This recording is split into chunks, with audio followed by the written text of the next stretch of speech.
Shalom Bapak Ibu saudara-saudara yang Tuhan kasihi. Apa kabar saudara? Saya berharap saudara-saudara ada dalam berkat dan perlindungan Tuhan. Saya percaya bahwa ketika kita terus berpengharapan kepada Tuhan, maka perlindungan dan penyertaan Tuhan bagai perisai yang melindungi dan menjagai kita. Hari ini kita akan melihat kembali kebenaran firman Tuhan berkaitan dengan integritas. Integritas itu apa ya? Integritas itu kalau kita lihat berdasarkan kebenaran firman Tuhan adalah orang yang bersih tangannya dan murni hatinya. Kalau iman berbicara dasar dari segala sesuatu yang kita harapkan dan bukti dari segala sesuatu yang tidak kita lihat. Sederhananya iman adalah mempercayai Tuhan. Jadi iman adalah seseorang yang mempercayai Tuhan. Kalau integritas, berdasarkan kitab Mazmur dikatakan orang yang bersih tangannya dan murni hatinya. Maka sebaliknya, integritas berbicara tentang Tuhan mempercayai saya. Tuhan mempercayai saudara. Mengapa? Karena saudara orang yang berperilaku bersih tangannya dan murni hatinya. Nah saudara-saudara, hari ini kita akan melihat firman Tuhan berkaitan dengan integritas di dalam hal dunia kerja dan dalam dunia pelayanan. Maka tema khotbah kita hari ini adalah Integrity in Work and Ministry. Mari coba kita buka firman Tuhan di dalam Kolose pasal 3, ayatnya yang ke-23 sampai ayatnya yang ke-24. Firman Tuhan katakan begini, apapun juga yang kamu perbuat, perbuatlah dengan segenap hatimu seperti untuk Tuhan, bukan untuk manusia. Kamu tahu bahwa dari Tuhanlah kamu akan menerima bagian yang ditentukan bagimu sebagai upah. Kristus adalah Tuhan dan kamu adalah hambanya. Nah saudara-saudaraku yang Tuhan kasihi, maka dari ayat ini, Kolose pasal 3 ayat 23 menjelaskan kepada kita, apapun yang kamu perbuat, perbuatlah dengan segenap hatimu seperti untuk Tuhan, bukan untuk manusia. Maka dari ayat yang luar biasa ini, maka dari ayat yang indah ini, kita belajar 3 hal kebenaran yang menjadi mutiara kehidupan dalam hidup kita. Yang pertama apa? Yang pertama ayat ini sedang mengajarkan kita agar kita menjaga hati kita. Saya ulangi kembali, ayat ini mengajarkan kita untuk menjaga hati kita. Nah saudara-saudara yang Tuhan kasihi, apa sih yang tersimpan pada hati seseorang? Apa sih yang tersimpan pada hati seseorang? Sehingga dalam kitab Mazmur pasal 26 dikatakan, ujilah aku Tuhan, cobalah aku Tuhan, selidiki hati dan batinku. Apa sih yang tersimpan pada hati dan batin seseorang? Yang tersimpan pada hati dan batin seseorang namanya motivasi. Yang tersimpan pada hati dan batin seseorang namanya niat. Saudara-saudara yang Tuhan kasihi, sebagai anak-anak Tuhan, di dalam dunia pelayanan saudara, di dalam dunia kerja saudara, Allah mau kita menjaga hati kita. Menjaga seluruh niat, menjaga seluruh motivasi. Tahukah saudara bahwa Tuhan tidak sekedar menilai apa yang menjadi perbuatan kita, apa yang menjadi kelakuan dan tindakan kita, tapi Allah menilai kita berdasarkan niat kita ketika kita melakukan sesuatu. Motivasi apa yang mendorong kita ketika kita melakukan sesuatu? Dalam kaitan pelayanan itu berarti motivasi apa yang mendorong saudara untuk melayani Tuhan? Dalam kaitan kerja itu berarti motivasi apa? Apa yang menjadi niat terselubung dalam hati saudara ketika saudara bekerja dan melakukan segala sesuatu? Dan firman Tuhan ajarkan kita hari ini untuk menjaga hati kita. Menjaga hati kita. Bukankah Alkitab katakan, jagalah hatimu dari segala kewaspadaan, sebab dari situlah terpancar kehidupan. Amsal pasal 4 ayat 23 menjadi sebuah catatan Alkitab untuk setiap manusia agar menjaga hatinya.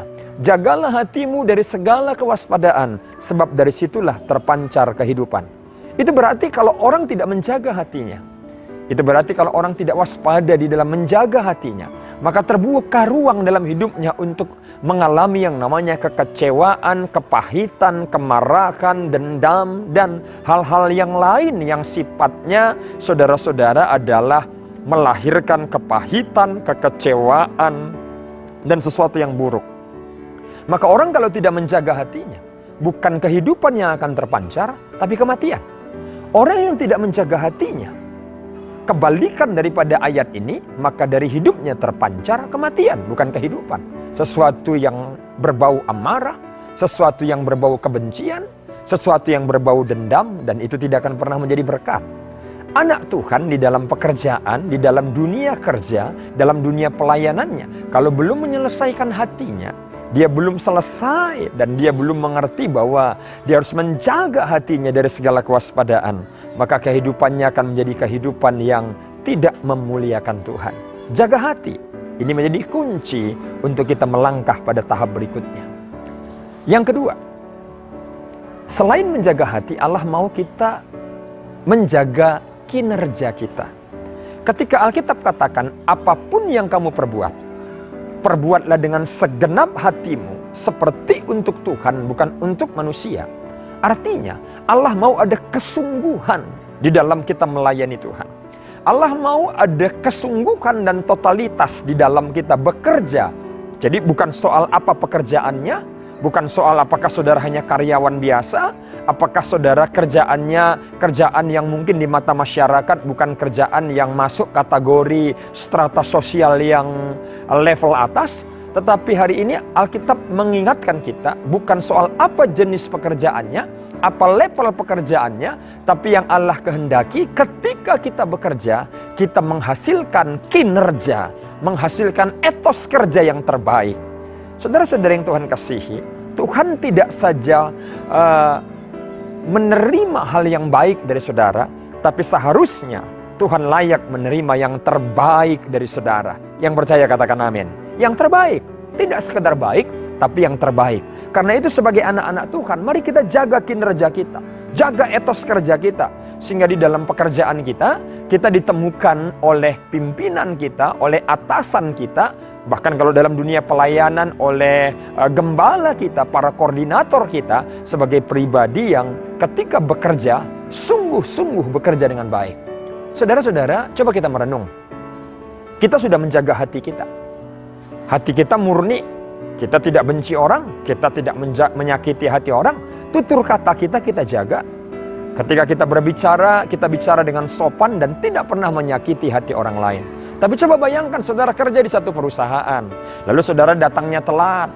Kalau saudara kerja di bagian pembukuan, pencatatan saudara berkali-kali menimbulkan kesalahan sehingga mengakibatkan perusahaan rugi. Kita ketika telat datang ke kantor, kita tidak bisa berkata, ketika pimpinan berkata, kenapa telat? Oh begini Pak, tadi waktu saat teduh terjadi lawatan Pak, saya berdoanya sampai 1 jam Pak, bahkan 1,5 jam Pak. Nggak bisa. Saudara-saudara, kalau saudara ingin berdoa lebih lama, berdoa lebih panjang, bangunlah lebih cepat. Seperti Daud katakan, aku mau membangunkan fajar. Bangunlah lebih cepat, bangunlah jam 4, bangunlah jam 5, dan berdoalah dengan sepenuh hati saudara. Tetapi jangan gara-gara berdoa, jangan gara-gara saat teduh, kinerja pekerjaan saudara di kantor terganggu. Sebab Alkitab katakan, apapun yang kamu perbuat, perbuatlah seperti untuk Tuhan. Artinya ketika kita bekerja dengan total, kita bekerja dengan sungguh-sungguh. Sehingga setiap orang yang melihat kita mengerti bahwa anak ini, karyawanku yang satu ini, sungguh karyawan yang etos kerjanya, kinerjanya maksimal dan luar biasa. Yang terakhir, yang ketiga, jaga hubungan. Kalau yang pertama jaga hati, yang kedua jaga kinerja, yang ketiga jaga hubungan. Jaga hubungan. Apa yang dimaksud dengan jaga hubungan, saudara-saudara? Kolose pasal 3 ayat 22 mengingatkan kita, hai hamba-hamba, taatilah Tuanmu. Jadi dalam hidup ini saudara, kita ini memiliki yang namanya atasan, pimpinan, tapi juga dalam hidup ini kelak kita memiliki yang namanya bawahan. Jadi Alkitab sedari awal menyeimbangkan bagaimana seharusnya anak-anak Tuhan mempraktekkan pelayanan dan pekerjaannya ketika dia ada di dunia ini. Ketika dia jadi pimpinan, Alkitab mengingatkan kita berdasarkan Kolose 4 ayat 1, supaya setiap pemimpin, Alkitab katakan, berlaku adil, jujur, adil dan jujur terhadap hamba-hambanya. Kalau kita kontekskan dalam dunia modern ini, kalau kita menjadi seorang pimpinan di perusahaan, di kantor, Alkitab mengatakan sebagai pimpinan kita harus menghargai bawahan kita, lalu kita berlaku adil dan jujur. Berlaku jujur, artinya berlaku jujur. Kalau dia memang pantas untuk dipromosikan, kita promosikan dia.